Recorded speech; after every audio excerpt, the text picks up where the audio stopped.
Hey guys, welcome to Host No More. We are going to start in right now. So today's topic will be on guilt and the steady focus. Sorry about that. I'm not sure what screen I want to show here, but I have my notes ready. So I think I'll just show my face for now. Yep. Sorry about this. Okay. Right. So I hope it's working. So today's topic will be on guilt. So what do we do when whenever we leave a narcissist? We feel this immense guilt, and whenever we feel guilt, the reason we feel guilty is because we feel like the narcissist would be hurt whenever we leave, and the narcissist would incur some emotional, psychological damage because they feel betrayed, or they feel like they are being abandoned by someone. So that's why we feel guilty when we leave the narcissist. We don't want to leave them wondering why we left them, or we don't want to hurt them, basically. So that is what makes leaving the narcissist so hard sometimes. And so the reason I didn't leave my narcissist is and the reason I didn't fight for myself is because I don't want to make them feel bad, But we do have to realize that it is not an act of gratitude to allow someone to abuse us. It is not an act of gratitude to give someone a free pass to abuse us, right? And we don't have to feel bad for someone who does not love us to begin with, right? Because they can't be hurt by you when you leave them. Why can't they be hurt when you leave them? Because of two very important factors, right? One is because they already predicted that you will abandon them. They already have it in their mind that you are going to abandon them. They even fantasize about it. They fantasize that you're going to abandon them at some point in future. And when you do, and because you do that, because you're going to abandon them, that is why they devalue you, and that motivates them. The inbred belief that you're going to abandon them, born from their deep ingrained feeling of worthlessness, the strong belief that everyone will eventually abandon them, which makes them hate everyone that they start a relationship with, right? They hate everyone that they start a relationship with. And that gives them the motivation to devalue you before you even realize that they are being abusive or narcissistic. So it's a very corrupt, it's a very distorted mindset that we need to get our head around. So we don't need to feel guilty for the narcissist because they can't be hurt by us. The only way that they can be hurt by us is their ego. The only thing that we are hurting is their ego. They are not their hearts are not aching for us. They are not being hurt by us because they already premonitioned, they already predicted our abandonment, right? Their abandonment, and they even fantasize about it and try to justify, try to not justify, but try to use it to hurt us as their motivation. So another reason why they can't be hurt by us is because they don't love you to begin with. They won't be affected by your leaving because they never invested or given anything. They never invested or give you anything. They never invested or give anything to the relationship. And so they don't see it as a betrayal of their trust or goodwill. They only see it as an attack to their ego. So they have no they don't invest anything in the relationship. So how like they don't lose anything. When you leave something, when something leaves you, you're only hurt because you lost something. You felt like you lose a great relationship, or you lose a great friend, someone who you can rely on, or someone you can trust, but they don't even look at you in that way. They don't even they don't even trust you, they don't even have any form of a relationship with you. So in that sense, they don't lose anything. So you're not hurting them, right? So another reason why we shouldn't, to elaborate on this reason why we shouldn't feel guilty when we are living the narcissist, is that we don't need to have we don't need to have any empathy for someone devoid of all humanity. They don't see it as a relationship. They see it as an opportunity to enslave us, to enslave someone and dominate them.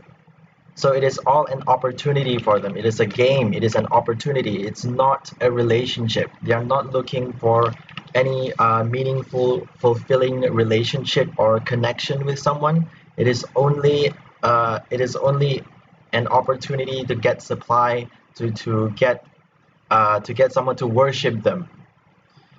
And for power and control, as we all know, power and control is what narcissists are always looking for, is what they're addicted to. So the next thing I want to talk about is how to center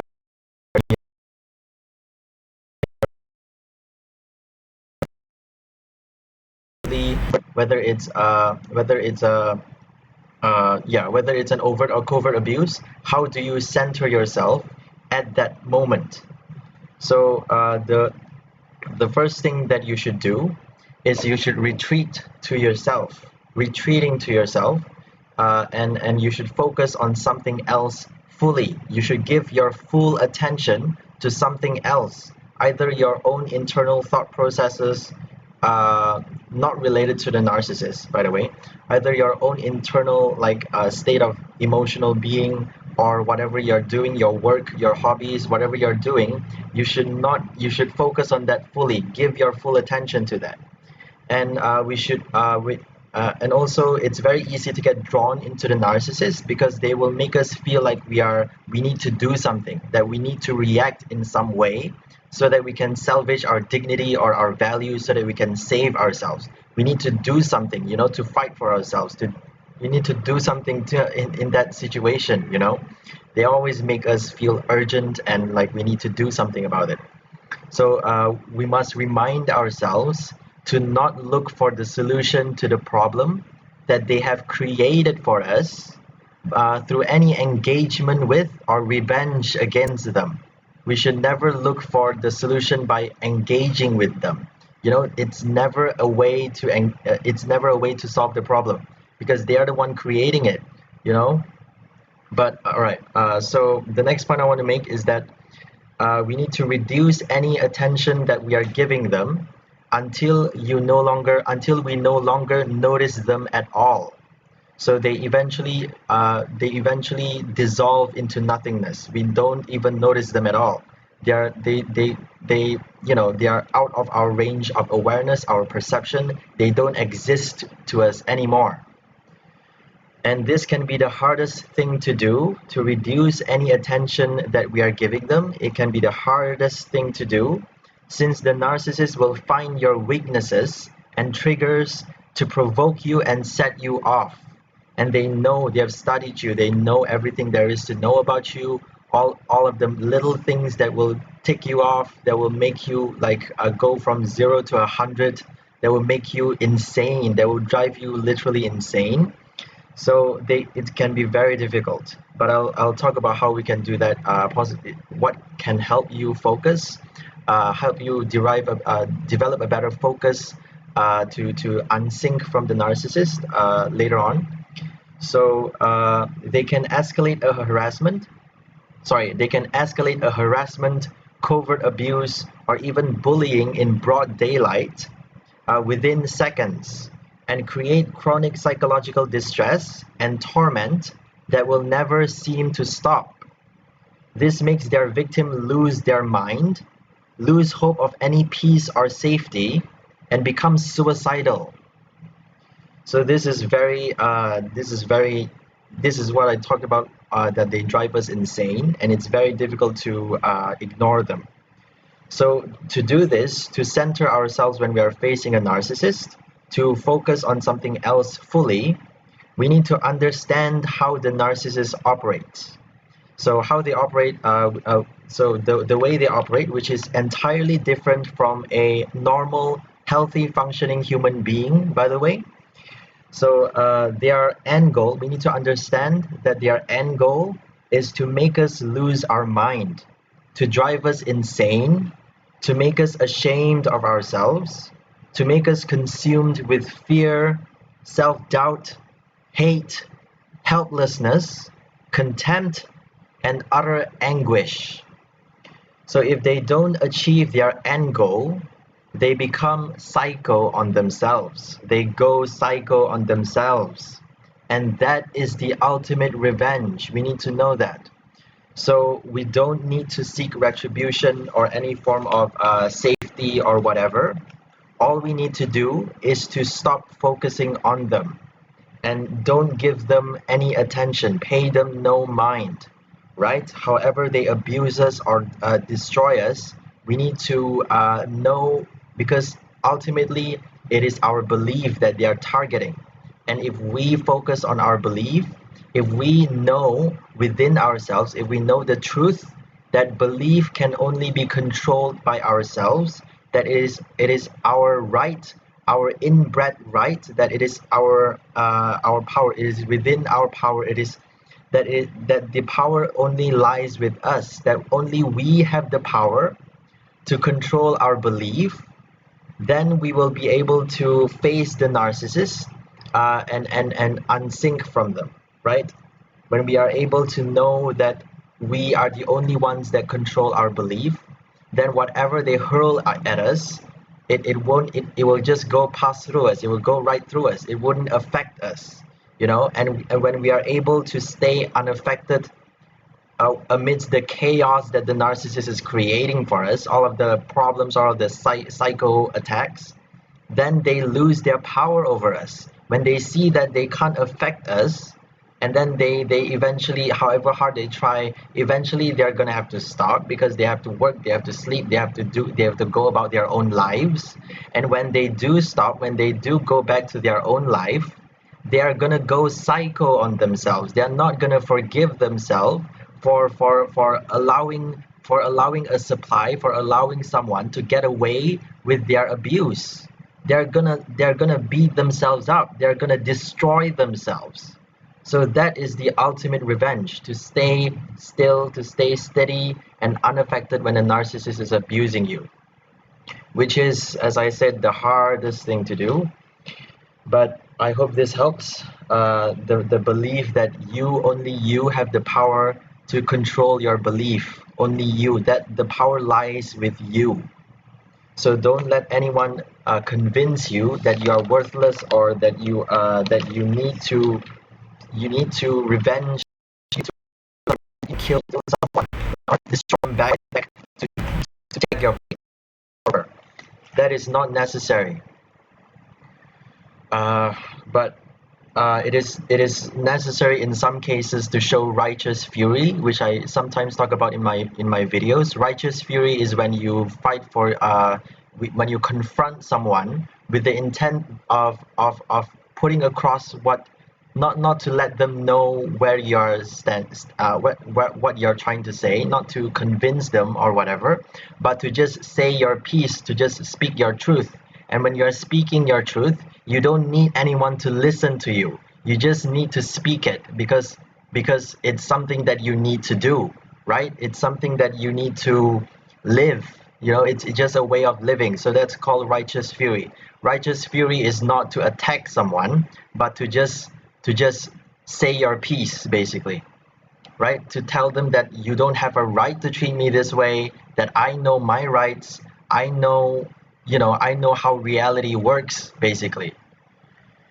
So right now, I think I've covered the content, the material for narcissistic abuse. Now I'm going to go on showing you some narcissistic traits in certain YouTube videos. So I'm gonna shrink this down. I'm going to expose some narcissistic traits and make you more aware of narcissists in the media. So let's go right ahead to Dan Lok. Dan Lok, if you haven't heard of him, he helps people grow their business by giving them advice on how about money, how to grow your business, how to manage your money, how to grow your income, basically, right? How to in this particular video, it's about how to go from $150K of debt into a millionaire, right? Must watch interview. So let's go into this. Sorry.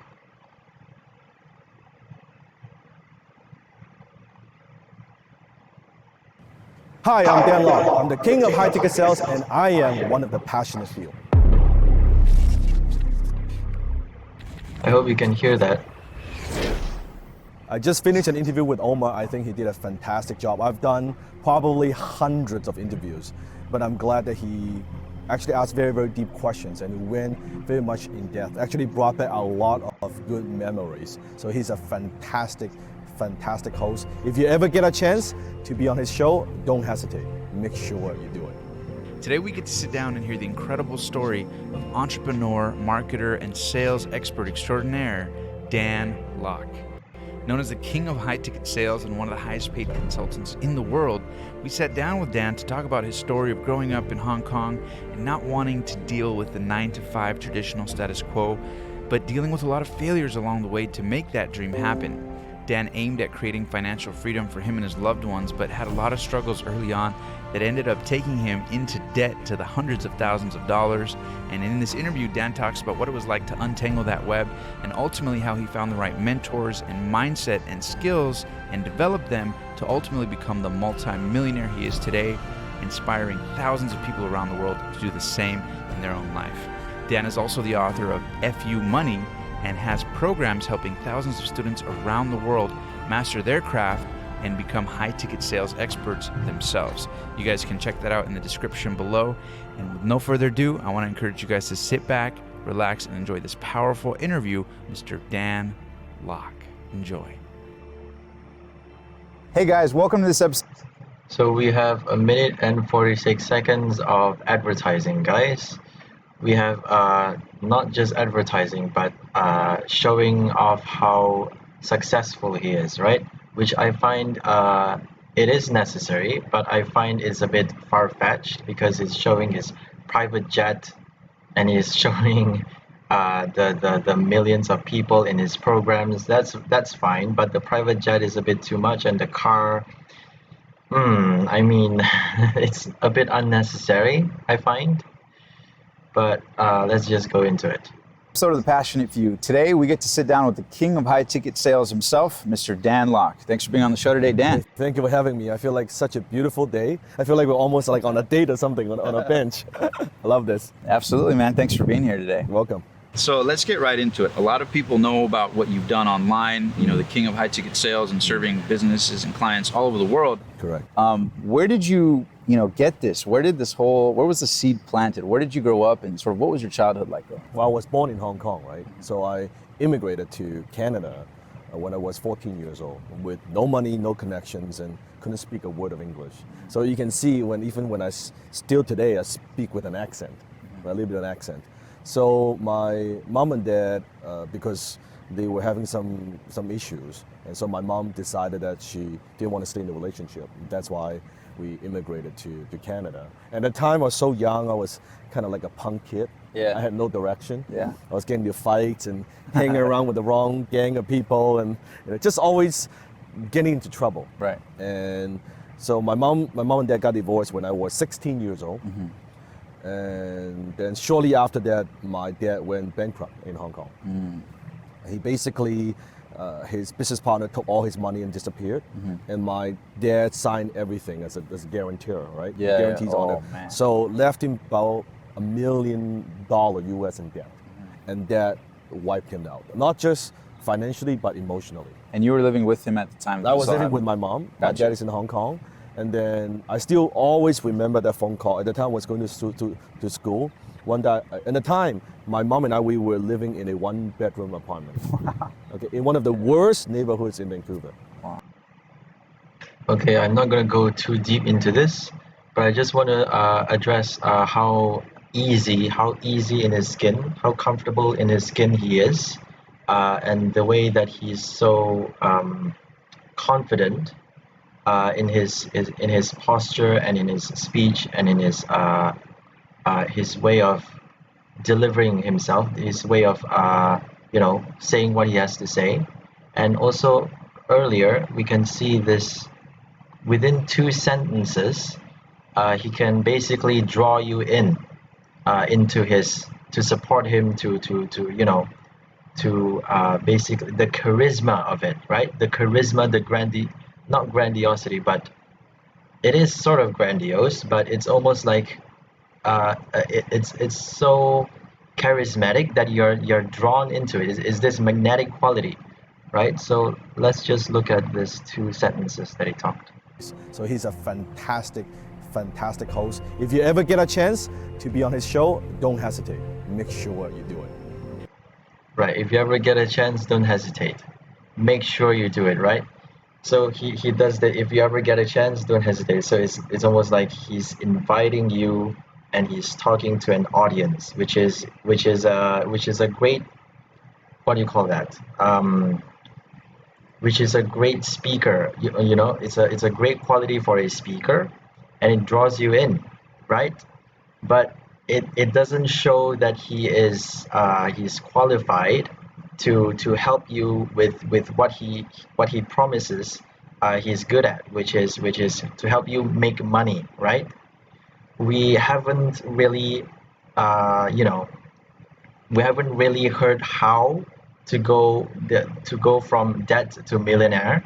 We only heard like basically, you know well, it's still too early to say, but basically what I want to say is he's within the first 30 seconds, he's basically what do you call that, drawing you in, and within these 2 sentences he's basically inviting the audience and welcoming the audience, which is a good way of you know which is a good way of starting the video, but it's almost like a way of selling himself rather than selling the content, right? Today we get to sit down and hear the I think he did a fantastic job. I've done probably hundreds of interviews, but I'm glad that he actually asked very, very deep questions and he went very much in depth. Actually brought back a lot of good memories. So he's a fantastic host. If you ever get a chance to be on his show, don't hesitate. Make sure you do it.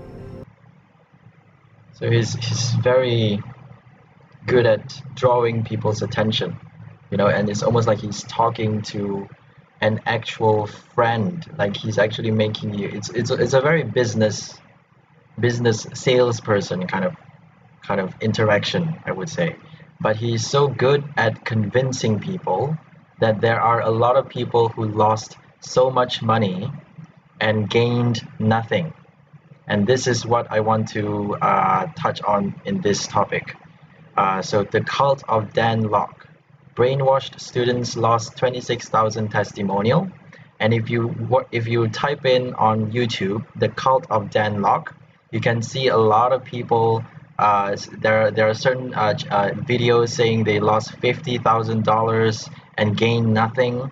So this is one of the videos that I want to show, but I won't be showing the whole video, just particular clips of it, and I'll just let you see, like, that just because someone portrays a good image doesn't mean they have content, right? We need to be able to. It's almost like a narcissist, right? Just because they have a great they promise great things, just because they have a great outward personality and persona, doesn't mean they are who they say they are. Doesn't mean doesn't mean they are internally they doesn't mean they really are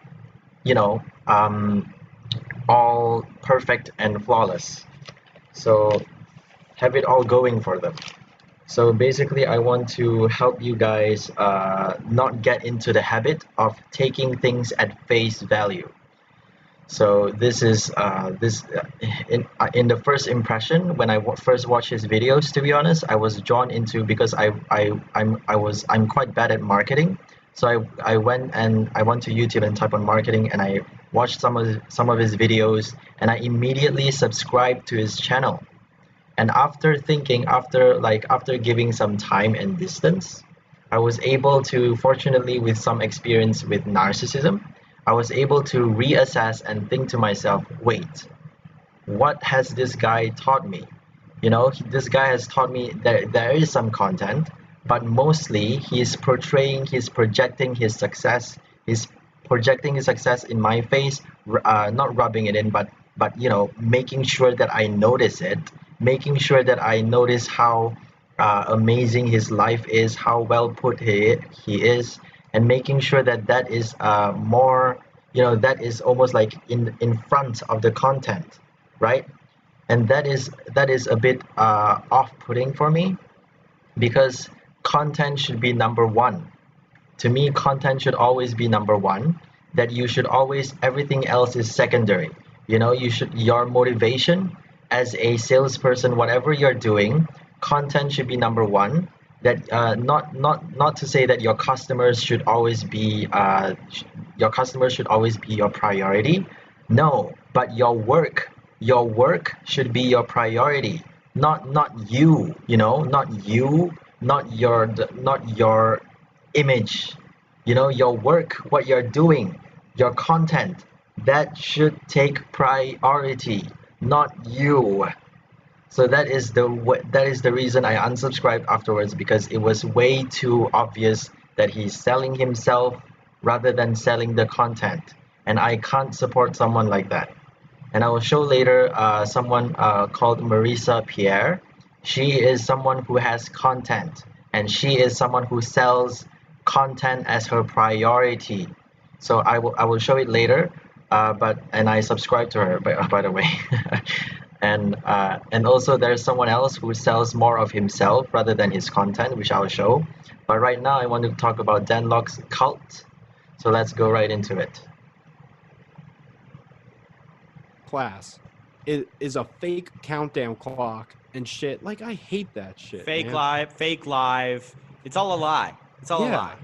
Yeah. And then once you drop the money, you get into the Facebook group, and so he's talking about the countdown clock. So he has a free masterclass that he put out to all of his email subscribers, and there is a countdown clock, like seven minutes to live, or 7 minutes to join, right? If you miss, 7 spots left and 7 minutes left. If you miss the 7 minutes, if you pass the 7 minutes, then you don't get to join the free masterclass, which is a very what do you call that?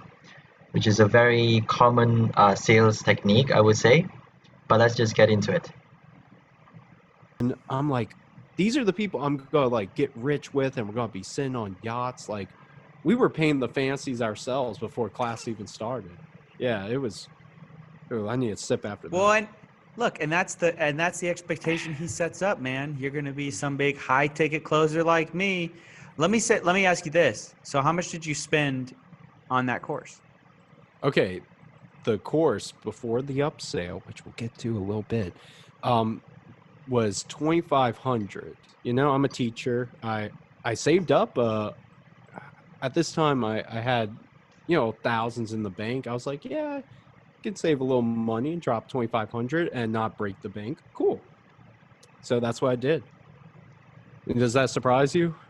No, it doesn't. It doesn't surprise me at all. I mean, but it's not like you have thousands of dollars sitting around. That money mattered to you.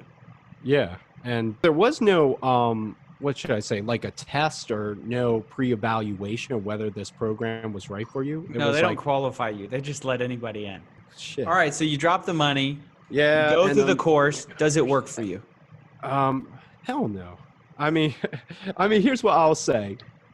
The course, god damn. Just like many other courses you guys are going to see, I remember you interviewing somebody else who went through maybe it was Jason Capital's or somebody's course. It was like, yeah, man, but the mindset, like, he taught me all this mindset shit. I'm like, yeah, they all teach that shit. the first 2 weeks, the first 2 classes are nothing but the brainwashing, I call it. Yeah. They want you to feel like you're already rich and that you have abundant money, and that you love money, and get you in a happy place where you're motivated. So that's manifestation, right? There's some truth in it, but it is. I think what he's trying to say is there's some truth in manifestation, but it's not what most people are looking for when they are signing up to these courses where they promise to help you with your business. They're probably looking for strategies on how to close sales, how to put yourself out there more, how to convince people more, how the art of persuasion and all those things, rather than manifestation and all of those things, which is very accessible online, by the way. So I won't go too deep into this. I just want to go into something he talked about, where they ended the course. The course ended, and at the end of the course, Dan Lok offered another course, another program for them for these graduates of the course. And then the way he dangles it, the way he sells it, is by saying that a lot of people has already joined and there's only a few spots left. And if you're really serious about making money, you have to join. So and the way he sells it is very it's almost like exclusive. This is exclusive, and if you're really serious about it, if you're really serious about this, then go for it. If you really want to go for it, then take this program, take this leap, and all of those things.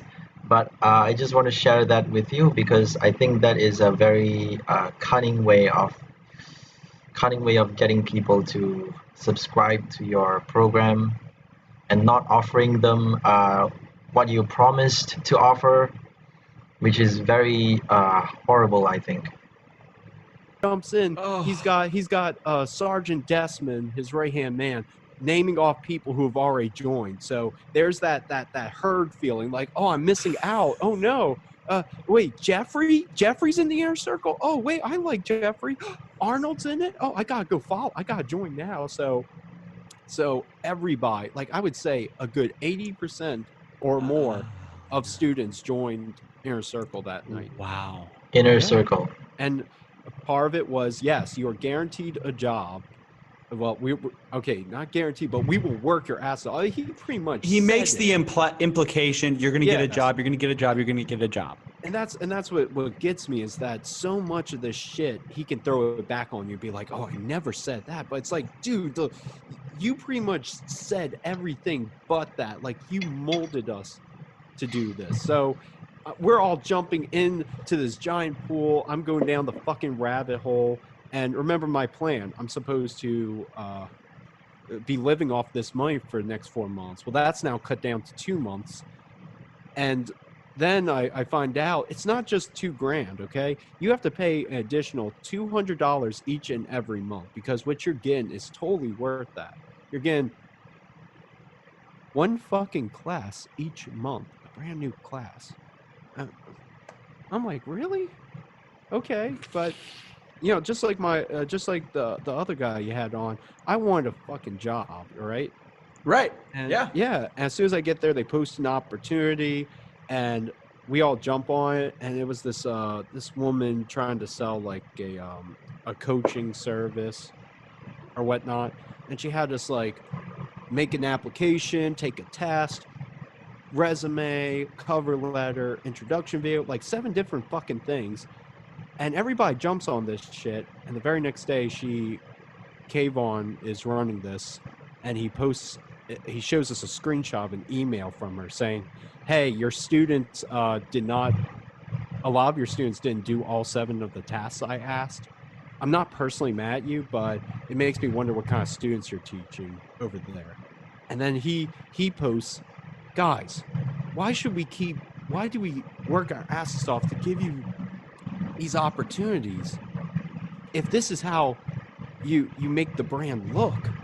Like, why should we keep giving you jobs? I'm like, you fuck, we just paid $2,000 for this. Don't act like, this is a privilege. It's a big favor to us. Yeah, so they paid for the course, and at the end of and when they did poorly after the course, they are to blame, right? Rather than and he's more concerned. Dan Locke is more concerned with how their students are making his brand look than the actual than the actual performance of their students, than the actual life of their students, right? When that should be their motivation. Oh my gosh. oh, and not only that, but my fellow brothers and sisters in HTC, who we're brothers and sisters. That's what we call each other. All right. So if you thought it was like a cult, it is like a cult. And so all my brothers and sisters who I went through class with, guess what they start saying in the comments section? Throw these fuckers out. They're bad apples. Get rid of them. Yeah, save it for us and all that shit. And I'm like, what the fuck? Like, wait, we were family. And suddenly it's now like dog eat dog world. And yeah, a few people spoke up and they got like, they got jumped on by all the other members. So that was my first indication that this was a bad idea. But hey, at least I got to go to Closers in Black because I was in the inner circle, right? That's a big thing. Tell everybody what Closers in Black is. Okay, Closers in Black. This is quite important to listen, so I'm gonna drag this on a little bit.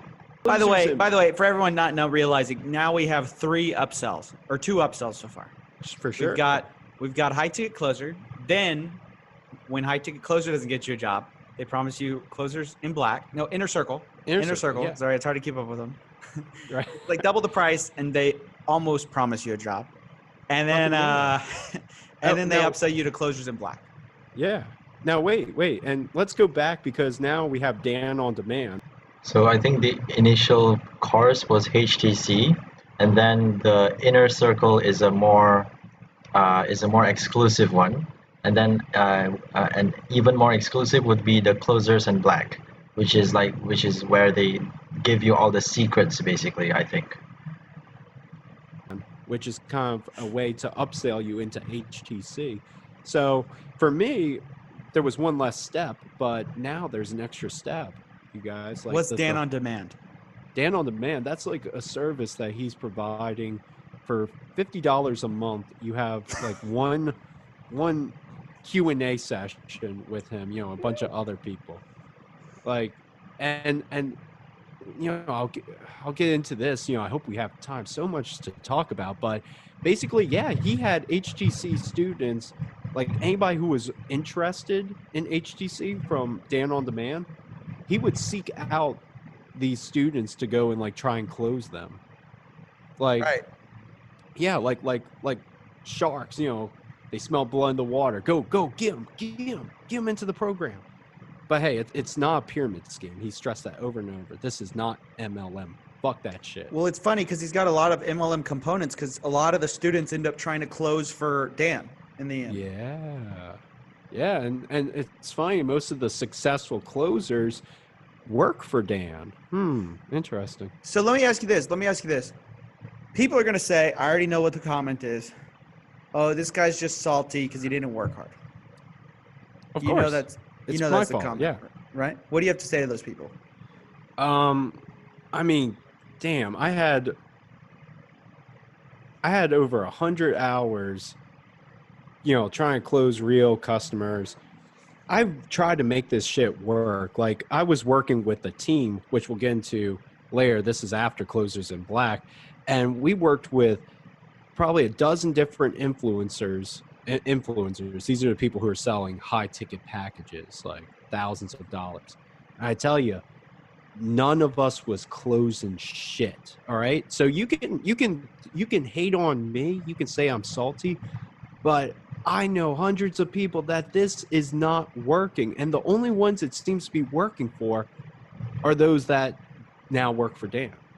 Who are now Right. selling Danlock more of Danlock's products. Exactly. And they're the Continuing ones. cycle. Yep. Hey, So is Danlock a cult? Yes or no? Is High Ticket Closer a cult? Yes or no?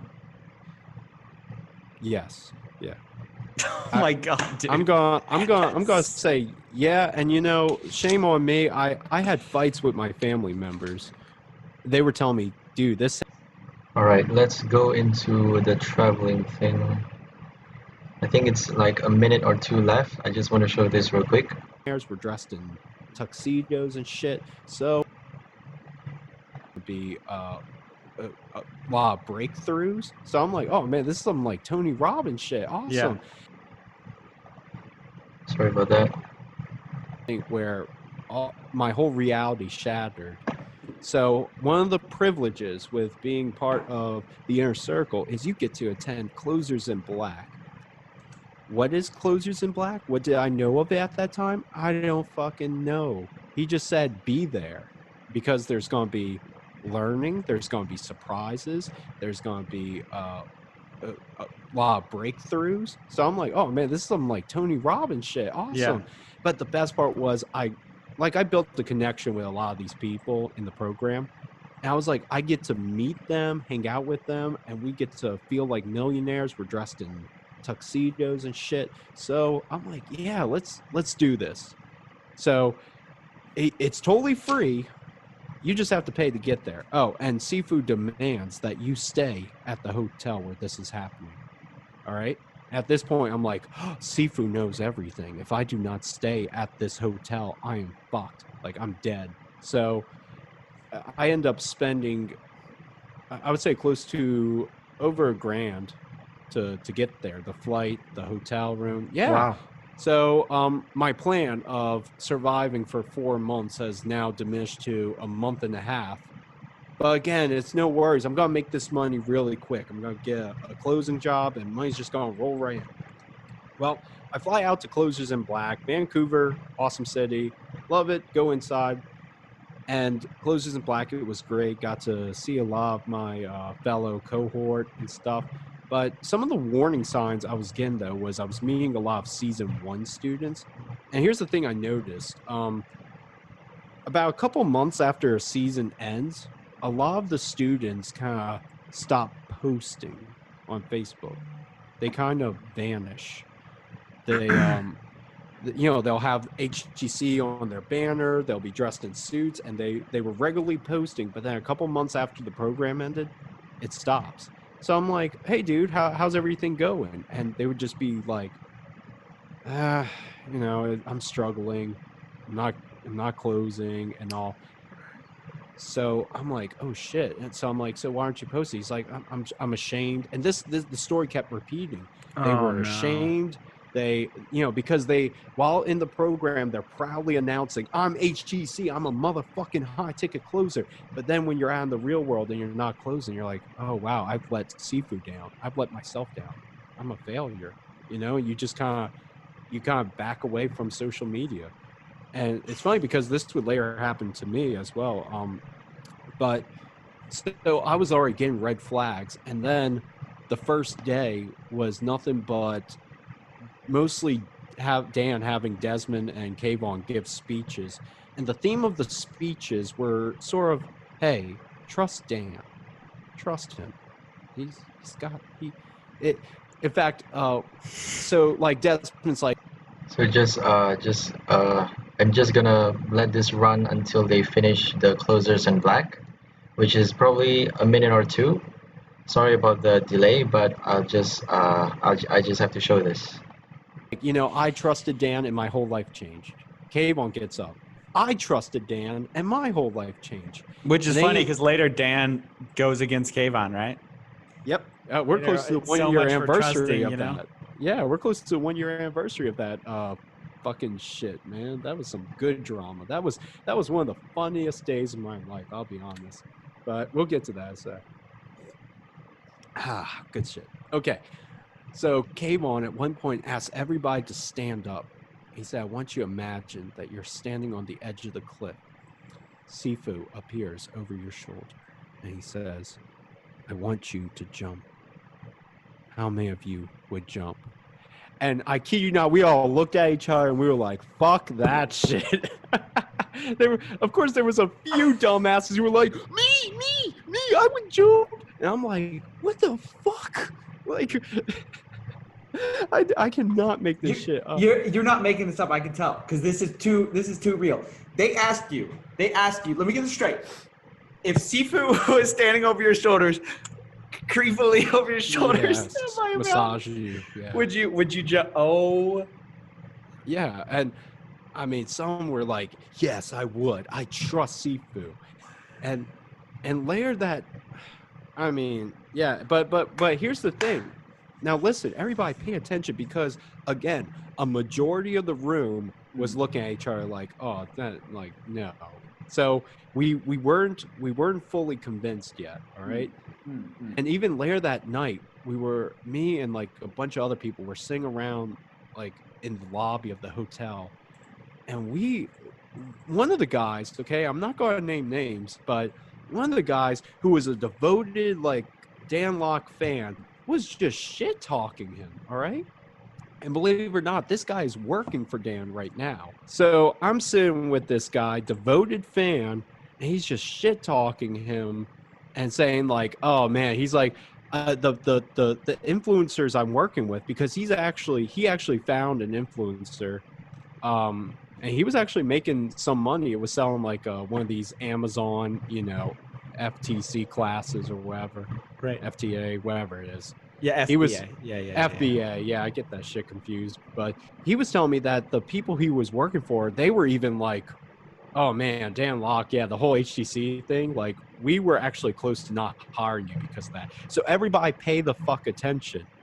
Even the people who are selling high ticket packages, they're all getting together and they know that the value of HTC students are not that great. So Spencer, who came on the show, he said, "I tried." He had a course. He tried HTC closers and trash. no, yeah. And I mean, you cannot expect 7 classes to completely make someone into a sales expert, but that's what Dan, preaches. And unfortunately, even at this time, the brand was damaged. This guy told me so. He said, "This brand is damaged. He literally told me I'm probably going to leave HTC Inner Circle right after this." And a lot of people I was sitting with agreed. All right. So the same group I'm with tonight, we show up the next day and we all were talking about, we're ready for this upsell. He's like, everything yesterday was prepping us for an upsell. I was like, fuck. So he starts off with a little story about the guy who started Alibaba. And he was like how he started that with 16 people. And he wants to now start a big movement. He's like, the number I'm looking for is 300. I'm looking for 300 Spartans to work with me, to fight with me, to make this brand what it is. And I was like, oh shit, here he comes. And he's like, ladies and gentlemen, introducing the third pillar, the inner circle of the inner circle, high ticket millionaire. And everybody's like, Inner circle of the inner circle. Okay, he loves that word, imagine. Imagine you got a job. Yeah. For sure. That's what we all fucking want. But he's like, no, fuck that shit. Here's what you do. Yeah. You lead a team of 10 closers. They close for you. They get half their profit and you get half that profit. Ba bing, ba boom. You're going to be, if everybody's making 100,000, you're also making 100,000. So you're essentially making $1 million. And I'm going to take 300 of you and make you into millionaires within the next 3 years. So now everybody's like perking up. And I'm just like still slumped like, what the fuck? I just graduated. Wait, I'm qualified to lead a team? Like, no, this has got to be for like season 1 people, right? No, it's open for everybody. Even the season 6 people who graduated a week before this were in that room and they were given this opportunity.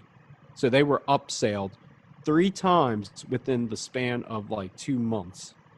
So how much was High Ticket Millionaire? We'll get there. First, we got to talk about the bonuses, Coffee. I mean, that's the point. The bonuses. You get to fly. You get to attend these meetings in the most extravagant places, like Hawaii. I'm trying to think, where was the second one he did? So after the first course, which he paid $2,600, I think, $2,000+ for, there is another inner circle called the inner circle, and then within that there is the, I can't remember what it's called. I can't remember what it's called at the moment. Closers and black. So there is the initial program is HTC, and then there is the inner circle, and then there's closers and black, and then within that is HTM, which is I can't remember, something millionaire, something HTM. So there's like 4 layers, and the last layer is where they get to mentor, and they get to become supervisors of the, and they get to lead a group, basically a group of other salespeople. So and he made the promise to them that within 3 years they will all become millionaires within the span of 3 years. So let's just see how that goes. But you got to pay for your own flight there and your own hotel room, but you get to come and, come for a class exclusively to how to run a business. And then you also get more access to Dan. You can call him up for like an hour. You get to, get your own class once a month. Okay. And then he stopped and he said, I'm looking around the room and I could see some real eager people who are ready to make that first move advantage. So before I even reveal the price, if you don't even want to hear the fucking price, go to the back table and sign up now. And holy shit. You remember that scene from The Lion King with the stampede coming down? Simba's like, that was me, because I was sitting near the back of the room and I see this whole fucking stampede of hundreds of people running towards the back table. They're waving their credit cards like they don't even know what the fuck they're buying. They're slamming the table, and I'm like, almost about to get run over. I see people who don't have a pot to piss in running to that table. People I know that are in debt, people that I know who are starving, who haven't found jobs, and they're running to that table. And I'm like, what the fuck is this madness? And I sit down at my table. I'm like, can you believe this shit? And the 2 guys next to me, one of which was the guy who was, saying how this was complete shit. He's like, this is cool. I'm going to join. Yeah, me too. I was like, oh, guys, we talked about this last night. Like, this is a joke. And then I turned to the guy to my right, and I'm like, what do you think about this, dude? And he's like, yeah, I don't know about this. I'm like, dude, it's like we just graduated martial arts school. We're blue belts. We haven't closed a single fucking package. But he wants us, he's given us a chance to buy a black belt and call ourselves a black belt. I'm like, this isn't right. Like, I haven't sold a single package. I shouldn't be leading a team. How can you coach people to sell right? Yeah. Right. Especially some of these season 6 people who just graduated, just joined Inner Circle, and now you can be a high ticket millionaire. Well, me and him are both on the same page for a good 5 minutes, but then Dan says, so the cost of the program is $5,000 a month. But just for you guys in this room, Okay. 50% off. So only $2,500 a month. Bro, this is clown world, man. I've got so many bad things to say about Dan Locke. I don't even know. I don't know. But Coffee, nobody told you about this? Like, So just be careful, guys, next time. Don't get caught in scams, because it happens everywhere. This happens everywhere, and they can look at his videos. If you look at his videos, it seems also legit and so Hi, well I'm put Dan. up. It's so well made. The advertising, the interviews, all of his content, it's all so well presented. So it's normal people, like innocent people, sensible people would even go into this because it's so it looks so credible, and he has so many subscribers, 101. Oh, sorry, this is not Dan Lok. He has a 2 million, I think, 2 million subscribers, Dan Lok, and it's just insane. The fact that so many people. This is not the only video, by the way. So there is losing 50K a month in 6 months. There is a high ticket closer who regrets his purchase. Exposing internet marketers, exposing Dan Lok, high ticket closer. It's so scary, the fact that something that looks so legitimate can can draw you into the rabbit hole where you're constantly losing money without getting anything in return. So I just want to make you guys aware of these types of narcissists who are only looking out for themselves, who are only looking to you know to boost their own ego, to boost their own business, rather than providing you with content. So don't get too deep into these people, because it's not, I mean, these programs, because it's not worth it. And I think there are always like signs. There are always signs in the way they portray themselves, in the way they provide you with content. So I think it's very important for us to identify those signs whenever we see them. So I think this guy, this video that I'm about to show, it shows a lot of signs where he is he's very good at selling himself. But it's not, if you watch the video twice, if you watch it the second time round, you would realize that the content is really just normal content. You could get the content from any other self-help, self-development, personal development videos, and the content is really not that special.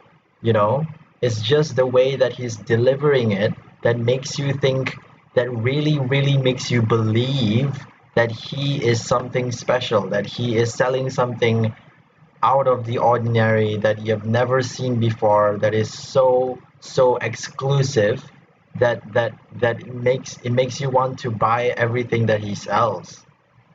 It's very dangerous. We need to look past the mask of these scammers.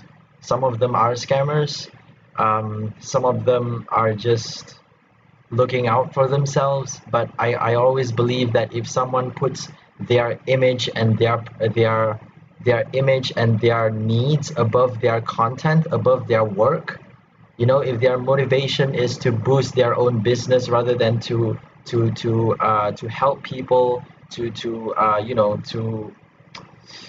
make sure that their content is helping people, is making a difference, when their motivation is all for themselves, when it's narcissistic, then we need to look out for ourselves. We need to be careful, because they are only looking out for themselves, and they don't care whatever damage that they do to you, financially, psychologically, or financially, mostly financially.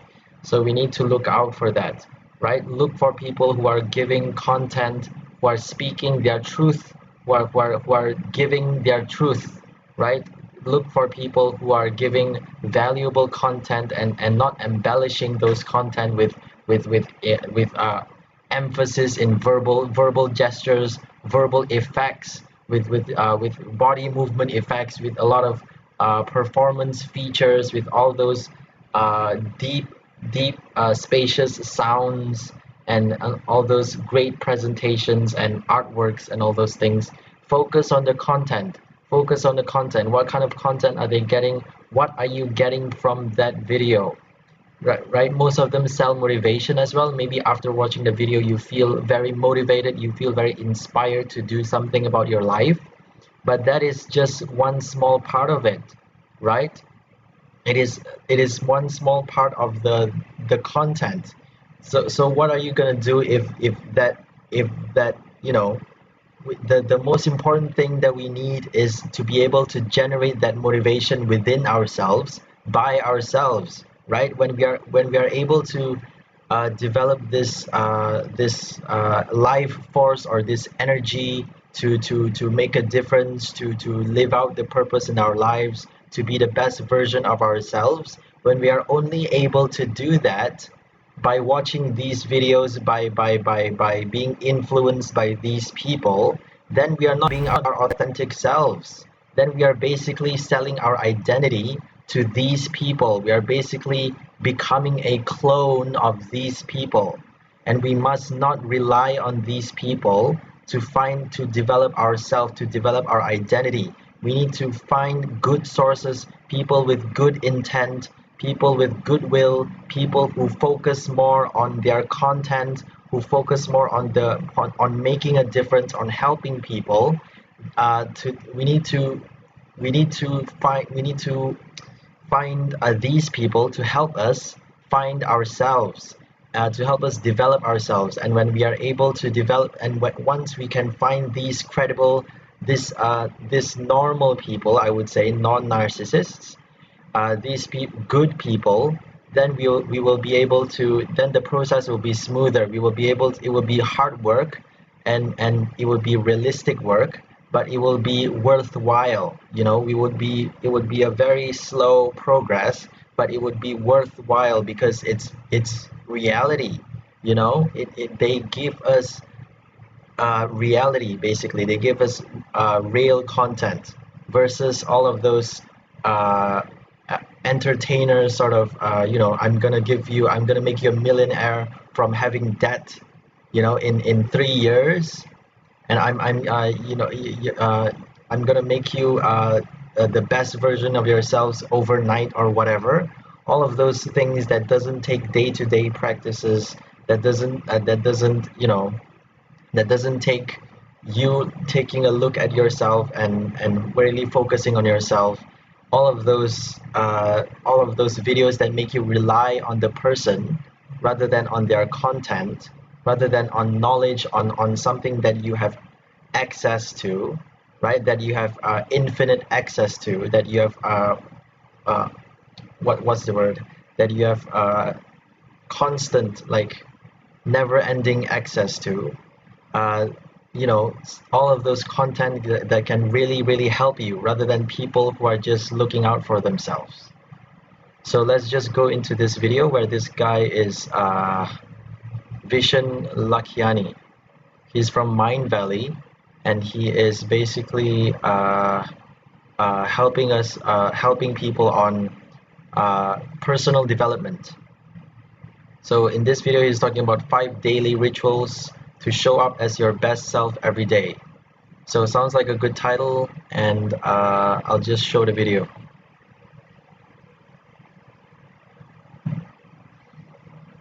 And after this, I'm going to show another video by Marissa Pierre, 5 shocking habits of super successful people, almost the same topic, and I'll show the difference in their delivery and the content and their motivation.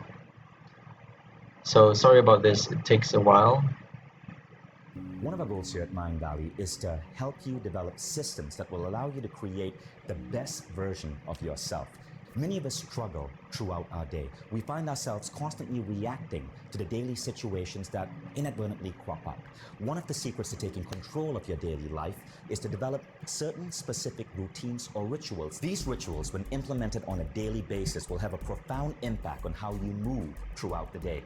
I've narrowed it down to 5 key rituals that, if you make them part of your day, will have the most optimized impact on how you succeed for your entire day. And Did you see how he used all his hand gestures and how he's so like animated and how he's so energetic and vibrant? You know, he's selling his energy. He's basically selling his energy and his personality. So it's more on his personality rather than on the content. And I'll show later Marissa Pierre, she's selling her content. She's not doing all these gestures. She's not using verbal effects. She's not putting emphasis on every few phrases. She's not putting emphasis physically and verbally on every other phrases that she's making, every other small mini supporting points that she's making. You know, there's no over charismatic character that she's displaying, whereas this guy is overly charismatic and he's using what I call the movement magic, right? Movement magic, where you're using all of your gestures and you're being very animated and you're showing like, oh, I know what I'm talking about, and you're gonna get this right, and you know, all of this movement magic, drawing your attention into me. It's not about the content, it's not about helping you, it's all about me. Look at me, how amazing I am, how I'm going to change your life, how important I am to be able to change your life. So let's go back to the video. remember, perfect days lead to perfect weeks lead to perfect months lead to a perfect year, and perfect years lead to an extraordinary life. Robin Sharma once said that the first hour of your day will define how the next 24 hours unfold. So you really want to make that first hour of your day absolutely deliberate and magical. And here's what I found helps me best. So first, let's talk about your daily set points. Here's what a set point is. You need to start every day by touching base with your body so you know the status of how things stand. I do this by checking my weight and body fat percentage the first thing every morning. I check these against what I call my set points. Now, what's a set point? It's the point I have determined I won't allow myself to cross in my weight and body fat percentage. Think of it as a line drawn in the sand that I am determined to never step across. If I find I've crossed my set point for weight or body fat, I make sure I work out regularly and I eat right for a couple of days to move back down to my established set point. So many of us see these things slip as we age, but when you set points, you stay young and in control of your body. Now the next ritual is... So as we can see, like every single point, like it's madness, you know, it's madness. All those gestures, too many gestures made. Like, who does so many gestures in a span of less than a minute? Like, it wasn't even 30 seconds that he made so much gestures. Every single, did you see his hands like this, like that, and like this, and like that? He's moving all over the place, like drawing your attention. Like, it's not about his content. It's about movement magic, right? He's selling himself. He's drawing your attention. He's making sure that you're looking. Like, are you looking at me? Are you looking at me? It's all of those. It's a selling technique. He's drawing your attention, right? Oh my gosh. It's a bit annoying for me because I really find this annoying for some reason. So the first point that he made is I'm not really sure. Check in on your personal health. So checking your body weight every day and all those things. So that is to develop... Let's just go right through again. I was focusing too much on his delivery. I wasn't really listening to him. Let's just go listen to it twice. And it's always advisable to watch a video the second time round, because the second time round when you watch it again and you're able to assess it from a different perspective, right? The first time when you watch it is always, for me, it's always the content. I'm always focusing on the content the first time round. So whatever he's saying, well, actually the first time round I'm focusing on everything, right? Whatever he's saying, his presentation, his delivery, and his content, his motivation quality, his charisma, everything. You know, that's the first time. Whatever that's most prominent will obviously come to face, will obviously be digested first. So that is the first impression, right? The first impression that you get is whatever they give the most energy to. So the second time you watch, you would probably be more aware of what they are, how much energy, the distribution of their energy, the content that they are giving, and what they are really saying. You're able to filter because you have gone through the first run. The second run is just always a good, is always a good practice to watch a video a second time, just to see, to rewind and rethink, and not to get into the habit of taking something at face value. One of our goals here at Mind Valley is to help you develop systems that will allow you to create the best version of yourself. Many of us struggle throughout our day. We find ourselves constantly reacting to the daily situations that inadvertently crop up. One of the secrets to taking control of your daily life is to develop certain specific routines or rituals. These rituals, when implemented on a daily basis, will have a profound impact on how you move throughout the day. I've narrowed it down to 5 key rituals that, if you make them part of your day, will have the most optimized impact on how you succeed for your entire day. And remember, perfect day. The most optimized impact on how you succeed for your entire day. What does that even mean? What does that even mean? It's just words, it's just embellishments, right? The most optimized impact for how you succeed in your entire day. So that is like, you need to make, you need to, I think he spoke a lot about, previously he spoke about what are the rituals here. He's repeating himself, but he's basically adding words, right? He's repeating his previous point, but he's basically adding embellished words. He said optimize yourself to make sure you succeed at everything you do throughout your entire day. That's what he's trying to say. But you don't have to succeed at everything you do in your entire day. That's not the goal in life. In life, you are going to face failures. You have to face failures in life, and the way we need to get about life is to accept failure and learn from them, not to optimize the impact of how we succeed at everything in our life. No, it's just, I can't really understand him. Days lead to perfect weeks lead to perfect months lead to a perfect year, and perfect years lead to an extraordinary life. Robin Sharma once Perfect. No, we shouldn't look for perfection. We should look for authenticity. We should look for self connection to ourselves. Perfect day leads to perfect perfect week leads to perfect month to year to life. No, we're not supposed to look for perfection. This is indoctrination. This is a bad indoctrination. We're supposed to look for self contentment and happiness, right? It's not complacency. It's not complacent to be content with oneself. It's just happiness. We are supposed to look for happiness. And happiness does not lie in perfection. Happiness lies when we know ourselves well enough to be able to go about our life without feeling bad, without having terrible emotions, and we are able to regulate ourselves. We are able to function in a healthy way, without going into crippling depression or withdrawal or whatever. So it's not about perfection. It's not about perfection here.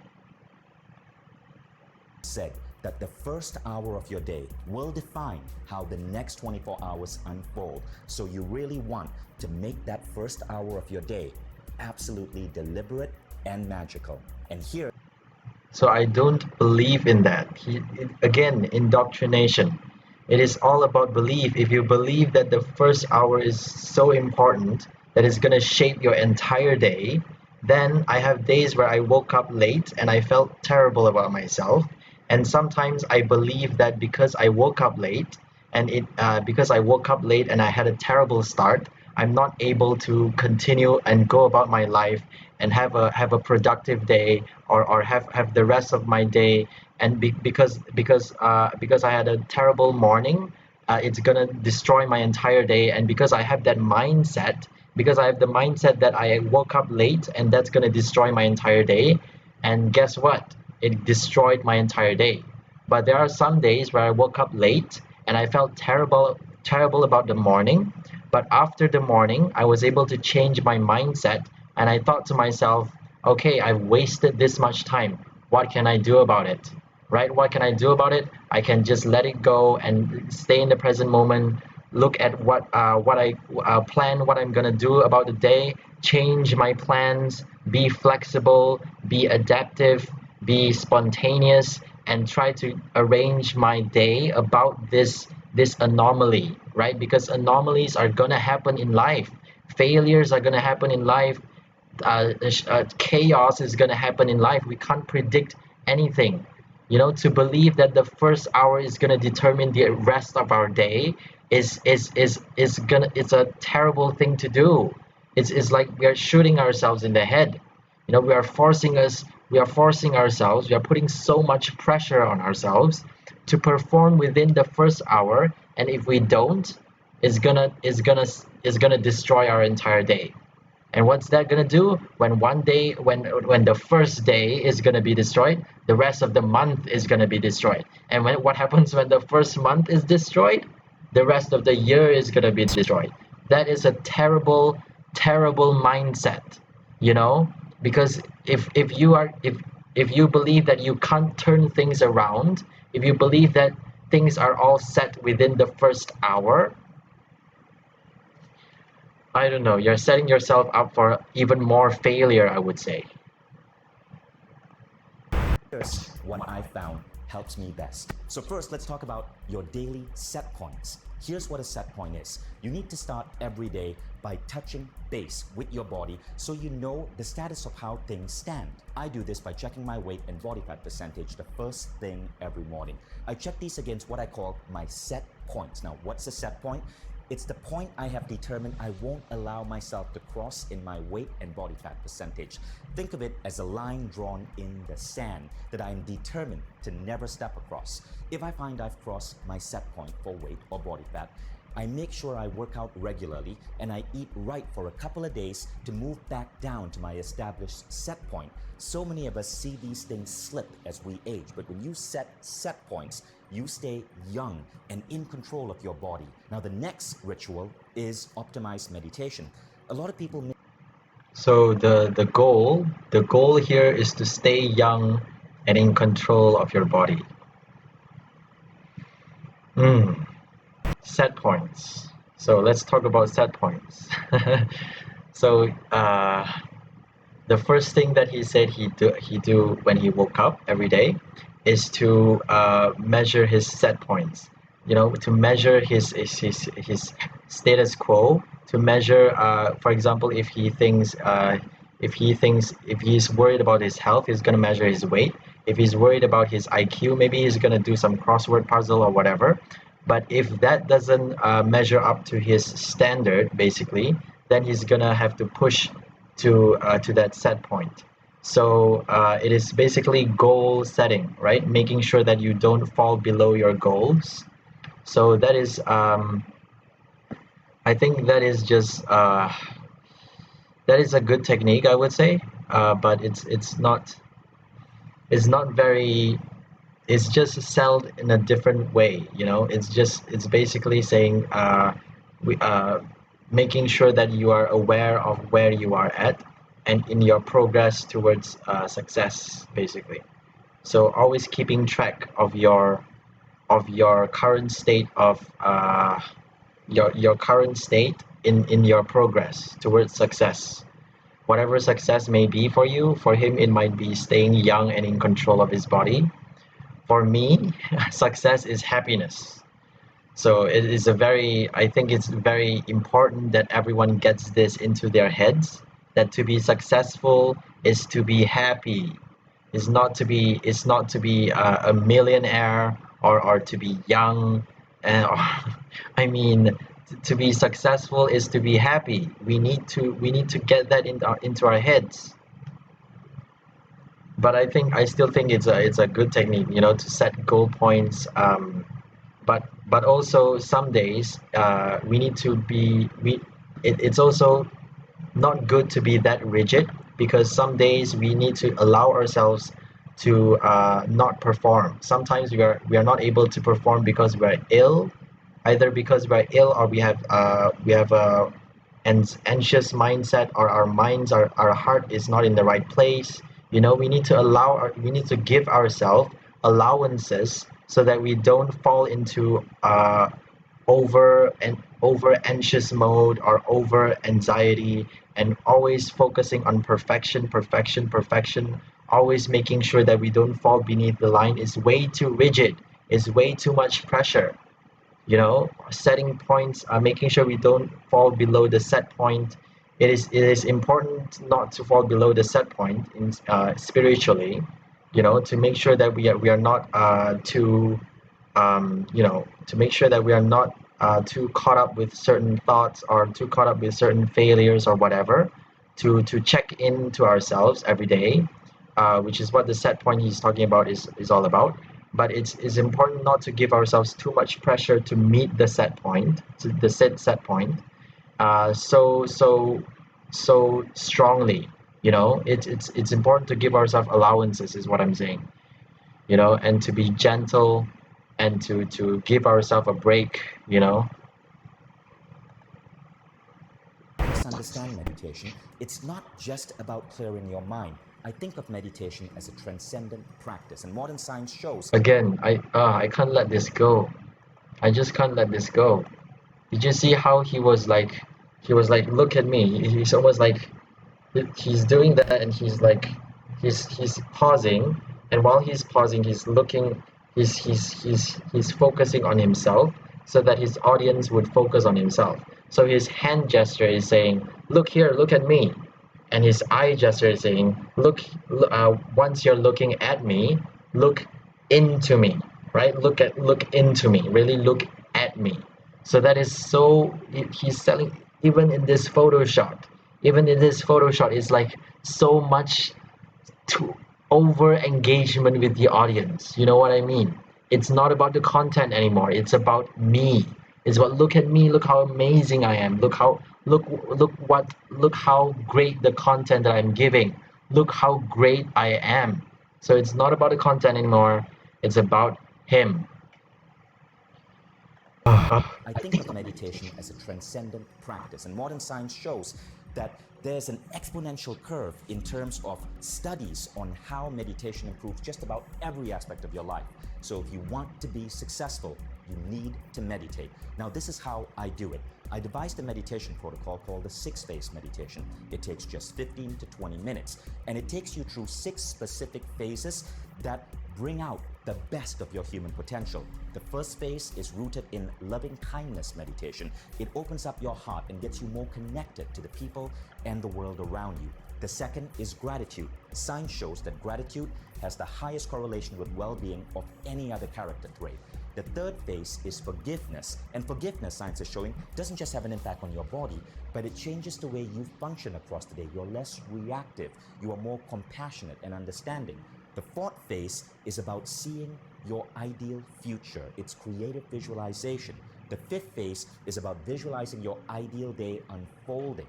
And the sixth phase is simply a blessing or a prayer or asking for guidance from whatever higher power you believe in. When you layer these 6 phases together, the 6th phase becomes a powerful form of meditation that is being talked about by some of the world's most elite performers, from NFL Hall of Famers to celebrities. And now I go into the exercise routine or the workout. This takes about... So I'm not gonna go into the entire video. I think I'm just gonna stop here. But it's very shallow, basically. The content that he's giving is very shallow, and it's very basic, you know. If you I think it's good in a way, because it really sets you up for almost a process of meditation. Is very helpful, as we all know. But I think, it's very difficult to say, because you won't know until you follow all of his techniques. But for me, I find that it's too many things, you know, the meditation as well.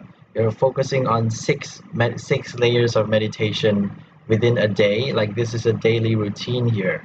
And even if it's not six within a day, even if it's like progressing from one until from loving kindness, and then the next day, the next week we go to forgiveness, we go to gratitude on the following week, whatever it is, I think that is I think that practice is good. It's good to meditate in that way, but I feel like this is, you know, this meditation is like is a very basic thing. Almost every guru, almost every personal development people, what do you call that? Uh, advise people to practice meditation. So I think meditation is a very basic thing, and you know, for personal development, it's definitely a go-to. Is definitely essential. So I think the worst thing that he said probably is the perfection thing, right? If you have a perfect day, then you're gonna have a perfect week. If you have a perfect week, you're gonna have a perfect month. And the goal basically is to have a perfect life, the perfect life, which is not a good way to live. So let's go to this video by Marissa Pierre, someone that I can really look up to and tolerate. Um, so she is someone who speaks content, right? Someone who prioritizes content over selling herself. There are some elements where she sells herself, but more importantly, it's about the content. It's about making a difference. It's about helping people. It's about getting her content across to make people, to help people. You know. Okay. You may have seen my previous video on the habits that kill success, but how about the habits that wire success into you? You see, successful people leave clues. I work with people who are naturally gifted at success. They seem to have been born with these habits, and I've made it my job to study what it is that super successful people do. And they all do the same things in different ways, and some do it naturally, some say, no, it's not natural. I had to learn this. I'm going to tell you the habits of success.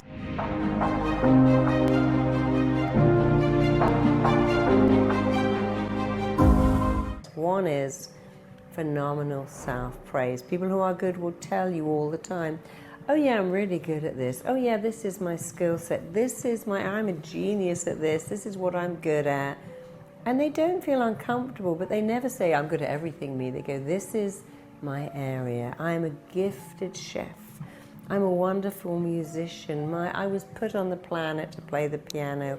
I was born to dance. I was born able to paint. And they kind of share their gift with you. So if you want a habit of success, decide what you're good at. And you may not be ashamed or embarrassed or uncomfortable telling people, I'm really good at this. You see, someone said to me, people who are really good at it make it look easy, but it's not. They still have doubt.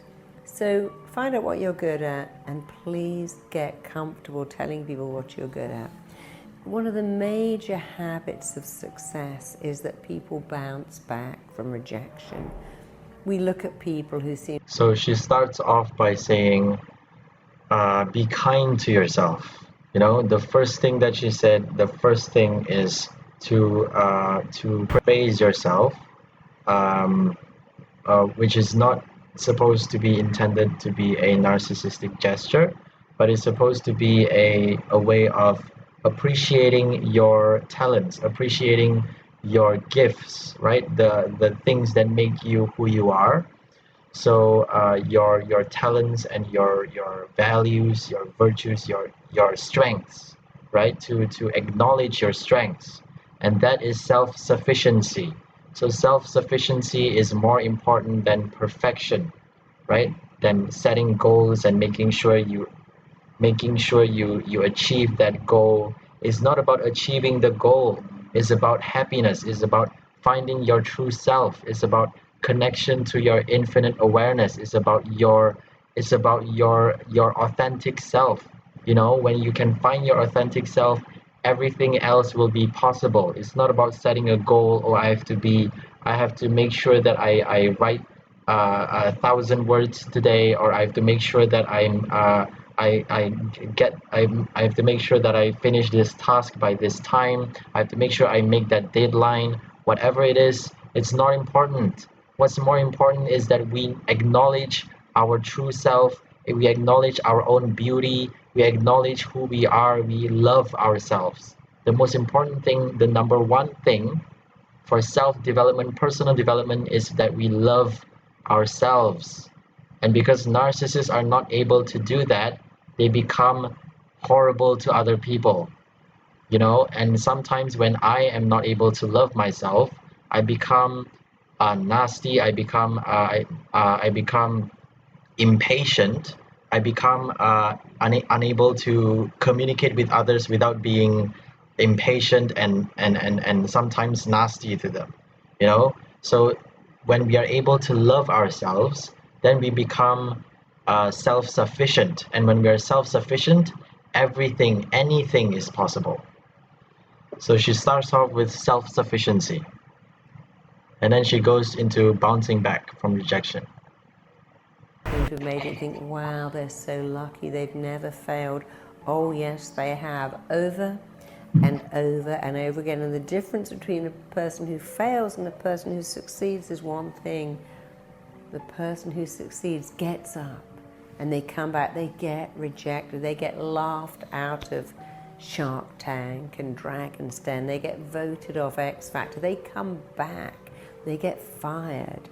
Every time I'm in the airport, I look at this little thing called Trunky, the little suitcase that kids wheel along, and I remember the guy being on Shark Tank. In England, it's called Dragon's Den, and they laughed him out of the audience. They were dismissive, they humiliated him. He could have gone away and thought, oh no, this prototype is terrible, but he just went and found another investor. Meryl Streep, she went to audition for King Kong, and the director said, Meryl, you're just not pretty enough to play at the leading lady. You should go away and do something else. And she said, I thought to myself on the way, and that is one opinion in a sea of opinions. I'm going to find another opinion. And I have to say, if you've ever watched my favorite film, Out of Africa, where Robert Redford washes her hair in the bath, oh my God, she looks beautiful. But it's not about beauty. She is a stunningly successful actress. And thank goodness she didn't listen to that director. There'd be no Sophie's Choice, no Out of Africa, no Mamma Mia, none of the so many great films she did, because she's such a versatile actress. But you see what she did? She bounced back, she came back, she found another opinion. So So I want to make the contrast with this guy. This guy is basically a very shallow he gives a very shallow approach to the 5 daily rituals to make sure you grow into your successful self, right? So it's very shallow because it's checking in on your personal health and meditation, and I think he talks about other things. Make your breakfast fuel. This is all very specific. I think this is daily rituals, but it's not very deep. You know, it's very superficial. Especially the meditation one. It covers very basic things. And the meditation, he's giving so many meditations, and he doesn't even say the program or the way you should arrange your meditation schedule. He doesn't even say it. He just kind of just display. He just kind of just throw it at you in a very disorganized way.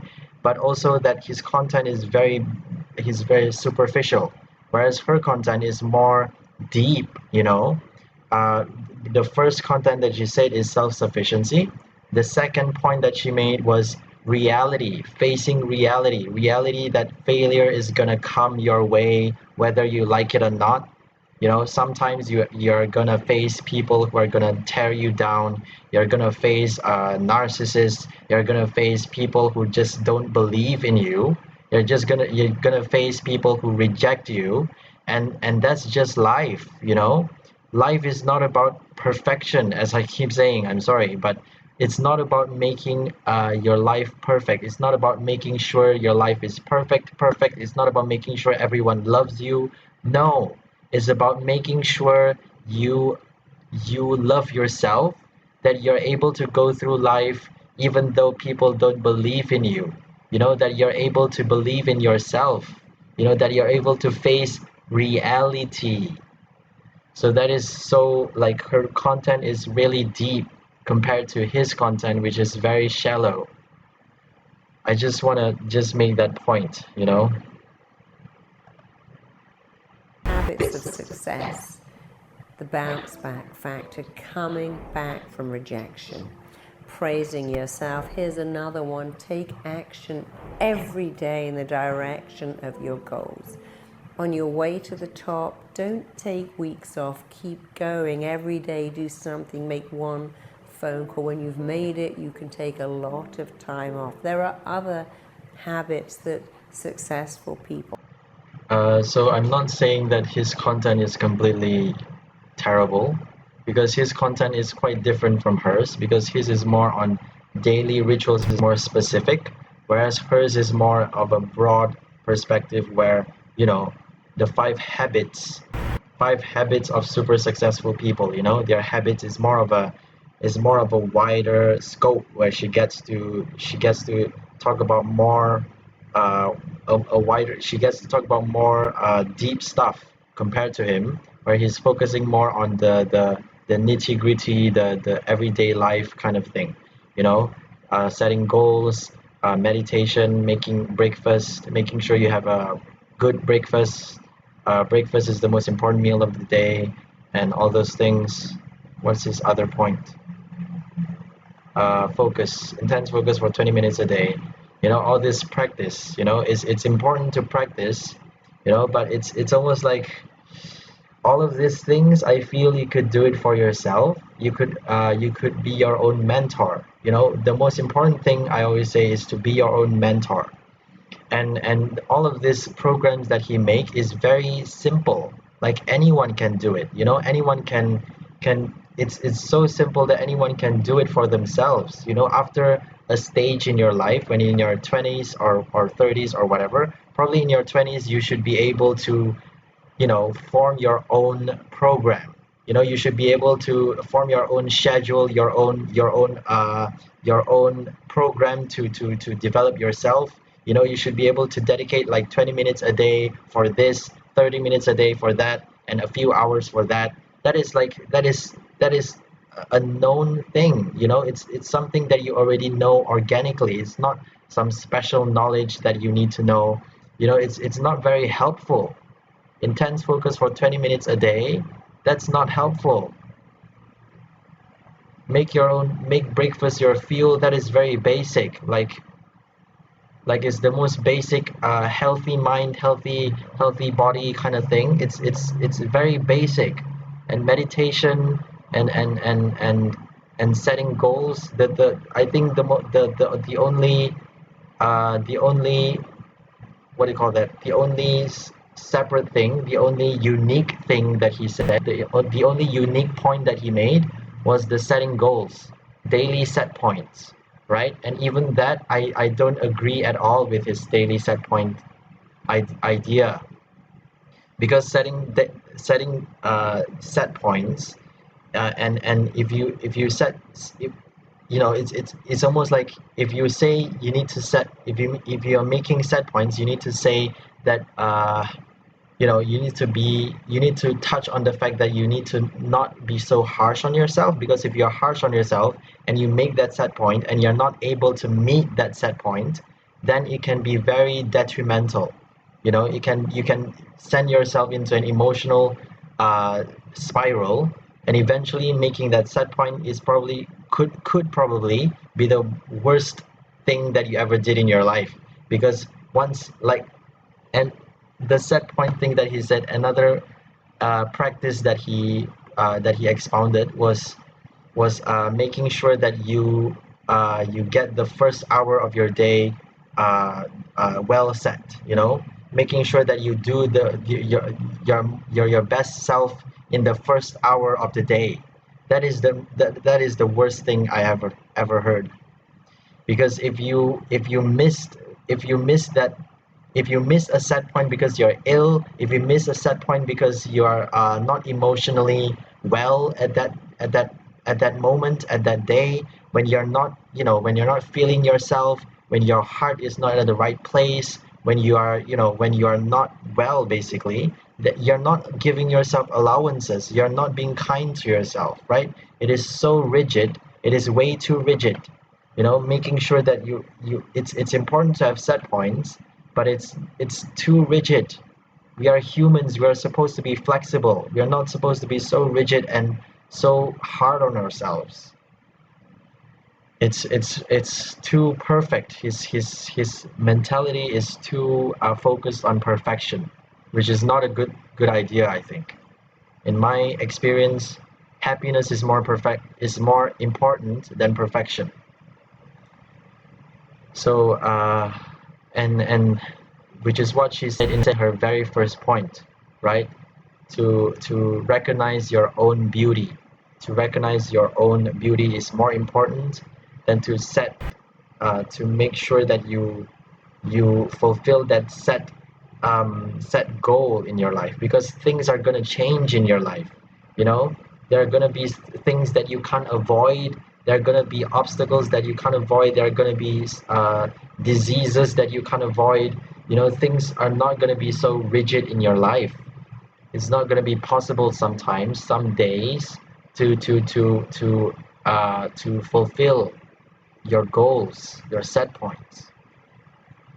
And he didn't even mention the fact that you need to be kind to yourself. When you're mentioning set points, you need to mention forgiveness. It's so important to get so engrossed in fulfilling the set point that you lose yourself, you lose your mind, because you're so focused on the wrong things, which is to achieve the goal rather than the process, rather than your internal values and qualities, your self qualities, your mindset, your personal qualities. That is more important than the goals itself. And he didn't even mention that you should be kind to yourself. It's more on him, as we see just now. It's more on all those gestures and all those magician tricks. So I think I'm gonna end right there. So if you want to follow Marisa Pierre, follow her at Marisa Pierre YouTube channel. She has a great content. And I think I'm gonna just end right there. Hope you enjoyed that session. Stay mindful, peaceful, and powerful. And I'll see you in the next video. Bye. Hope that was helpful.